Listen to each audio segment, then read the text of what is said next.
को कि वेद व्यास जी, अगर आपकी ऐसी इच्छा है तो आप माँ भगवती का चिंतन तप आराधन शुरू कर दो। बोली बांके बिहारी लाल की जय हो, सच्चे दरबार की। तो महाराज इधर वेद व्यास ने पूछा तो नारद मुनि ने आज उनको बता दिया कि एक बार मेरे पिता ब्रह्मा के मन में भी संदेह हुआ था। फिर मेरे पिता उस प्रश्न को लेकर के कहाँ गए थे? बैकुंठ धाम में गए थे विष्णु के पास, और वहां पर जा करके मेरे पिता ने भी पूछा था। तो भगवान जैसे ही बैकुंठ धाम में मेरे पिता से कहते हैं तो पिता भी सुन करके हैरान हो जाते हैं। भगवान विष्णु ने कहा कि ब्रह्मदेव, सारा संसार आप भी यही जानते हैं कि तू सृष्टि करता है, सृष्टि रचता है, मैं बाद में पालन करता हूं, और अंत में भगवान शंकर का जो तीसरा रूप है रौद्र रूप, वो संहार कार्य करते हैं। सूर्य का ऊपर चक्कर लगाना, वायुदेव का चलना, आसमान में तारों का चलना, हे ब्रह्मदेव ये उस प्रकृति के अधीन है। जब प्रकृति हमारे अंदर नहीं रहेगी, मतलब वो माता का अंश हमारे अंदर से निकल जाएगा, तो आप न प्रकृति को, सृष्टि को पैदा कर सकते हैं, न मैं पालन कर सकता हूं, और न अंत में भगवान शंकर इसका संहार कार्य कर सकते हैं। हे ब्रह्मदेव, मैं भी आजाद नहीं हूं। कौन कह रहे हैं? बोलो, भगवान विष्णु। मैं भी उस परंपरा के अधीन रहता हूं। हे ब्रह्मदेव, अगर मैं आजाद होता, अगर मैं स्वतंत्र होता, तो मुझे मछली ना बनना पड़ता। अगर मैं स्वतंत्र होता तो कछुआ नहीं बनना पड़ता। अगर मैं स्वतंत्र होता तो मेरा जन्म जेल में ना होता। अगर मैं स्वतंत्र होता तो बरहा अवतार नहीं लेना पड़ता। मैं उस माँ के अधीन हो करके मुझे अनेकों अनेक धरती के ऊपर अवतार लेने पड़े और मुझे आना पड़ा। अगर मैं स्वतंत्र होता तो मेरे ये अवतार भी नहीं होते। हे ब्रह्मदेव, अगर वो माँ सूर्य देव से निकल जाए तो सूर्य देव इस सारे संसार को ताप नहीं दे सकते हैं, प्रकाश नहीं दे सकते हैं। सूर्यो ब्रह्मते चो आकाश वायुर्वाते सुवासु अम्मः अग्नि सतपति पर्जन्यो वर्षाता आज्ञा।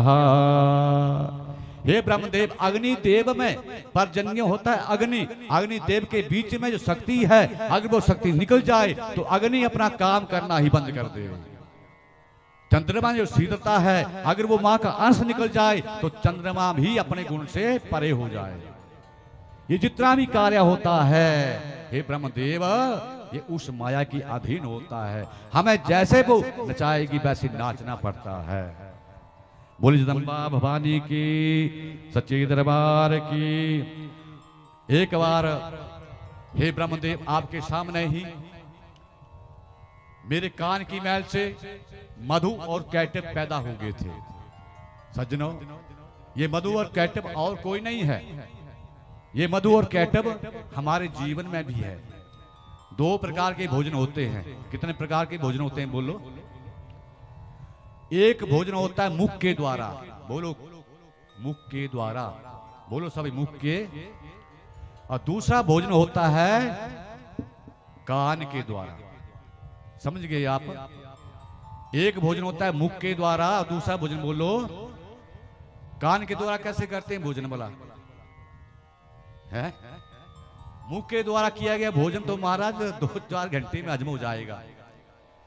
लेकिन सोचना, ये कान का जो भोजन है ना, ये पूरी उम्र हजम होता ही नहीं है। संसार को छोड़ करके भी चला जाता है, तब भी हजम होने वाला, बोलो, नहीं है। कैसे? रास्ते में आ रहे थे और किसी सज्जन ने कह दिया कि भाई तेरे नाम की कल दुकान के ऊपर चर्चा हो रही थी, फलाना आदमी तेरे पास से बड़ी बड़ी बेइज्जती कर रहा। बस बात को सुना कान के द्वारा और बन गए पूरी उम्र के लिए, बोलो, शत्रु। अब ये जो भोजन है ना, ये हजम होने वाला, बोलो, अब नहीं है। कान के द्वारा जो हम अच्छा बुरा सुनते हैं, यही वास्तव में मधु और कैटब है। क्या है ये? बोलो।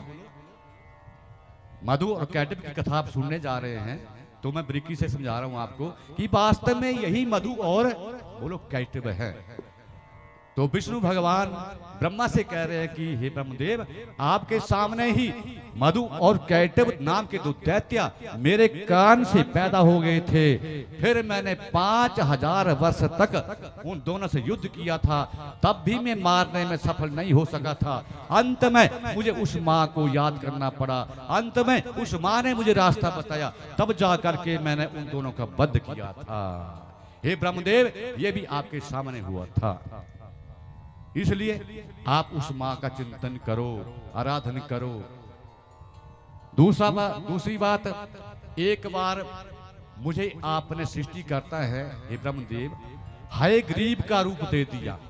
हयग्रीव माने घोड़े का मस्तक धड़ लगा दिया। तो जैसे इन कथाओं को उधर सूर्य जी कह रहे हैं, 88,000 इसे श्रवण कर रहे हैं, तो पूछा महाराज ये तो कथा बड़ी विचित्र है, आप इस कथा को और कहिए कि मधु कैटब कहां से पैदा हुए और ये हयग्रीव का जो धड़ है भगवान विष्णु को लगा दिया गया, कैसे लगा। तो एक बार जब इस धरती के ऊपर जल ही जल था, तो सज्जनों उस जल के भीतर भगवान शेषनाग की सैया पे सोए हुए थे, लेटे हुए थे। और उस सैया के ऊपर जैसे लेटे हुए थे तो इनके दोनों कानों से कानोद मूलोद भूतो मधु कैटबो, महाराज मधु और कैटब पैदा हो गए, जल में पैदा हुए। अब ये मनुष्य थोड़ी हैं कि धीरे धीरे धीरे धीरे बड़े होंगे। राक्षस दैत्य जो होते हैं वो जन्म लेने के बाद ही बड़े हो जाते हैं।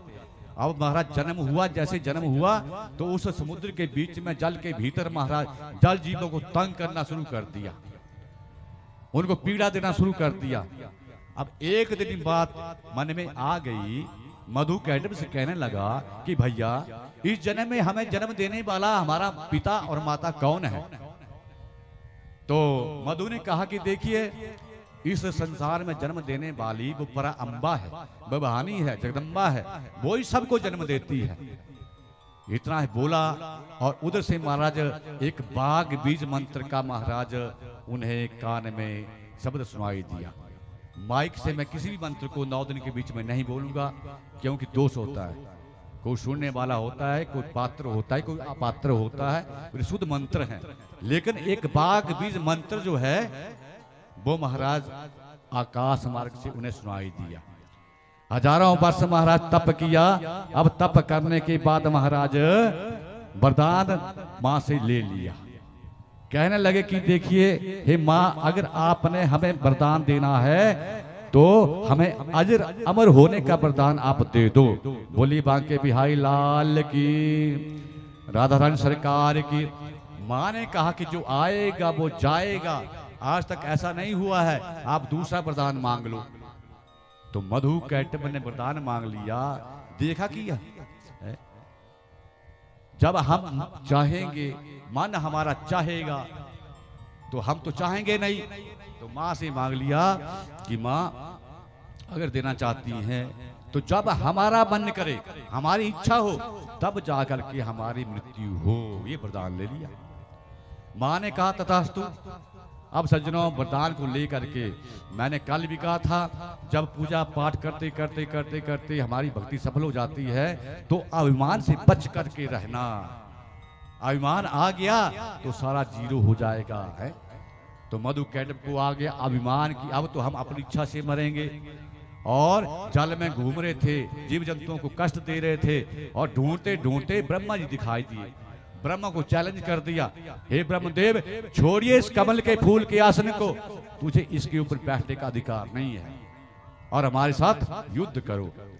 ब्रह्मा घबराए कि दो है, मैं अकेला हूं, मैं इनके बल को भी नहीं जानता हूं, मैं कैसे युद्ध करूं। अब महाराज ब्रह्मा चिंता में पड़ गए, घबराए, डरे, और वहां से दौड़ करके महाराज शेष नाग की सैया के ऊपर लेटे हुए भगवान विष्णु के पास बोलो पहुंच गए। जैसे ही भगवान विष्णु के पास पहुंचे तो वो तो निद्रा में सोए हुए थे, मगन थे। अब महाराज ब्रह्मा ने जैसे देखा तो उनके ऊपर कोई प्रभाव ब्रह्मा की आवाज का बुलाने का नहीं हुआ। अब ध्यान में आया कि इनके ऊपर योग माया का प्रभाव है, तभी नहीं सुन रहे हैं। योग माया इनके अधीन नहीं है, लेकिन ये जगदम्बा के अधीन है, पराम्बा के अधीन है, माया के अधीन है।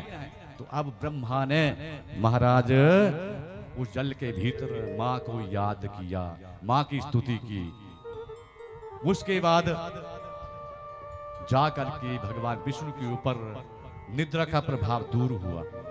जमाई लेते हुए महाराज उठे और ब्रह्मदेव को पूछा, हे ब्रह्मदेव, तुम जब तब छोड़ करके इस समय यहाँ पर क्या कर रहे हो? तो ब्रह्मा ने कह दिया कि महाराज इस समय दो मधु और कैटब नाम के दैत्य जो हैं वो मेरे पीछे पड़े हुए हैं और वो मुझे मारने के लिए ललकार रहे हैं। तो अब महाराज भगवान ब्रह्मा ने और भगवान विष्णु ने आपस में बातचीत की कि देखिए, भगवान विष्णु कहते हैं कि उनका अब अंत होने वाला है, वो मेरे पास आएंगे, मेरे हाथों मारे जाएंगे। और ऐसा ही हुआ। ढूंढते ढूंढते जैसे ही विष्णु के पास पहुंचे तो महाराज भगवान ने कहा, अपना अभिमान छोड़ दो और मेरे साथ युद्ध करो। अब 1 वर्ष नहीं, 2 वर्ष नहीं, 5000 वर्ष तक भगवान के साथ बाहु युद्ध हुआ। बोले बांके बिहारी लाल की।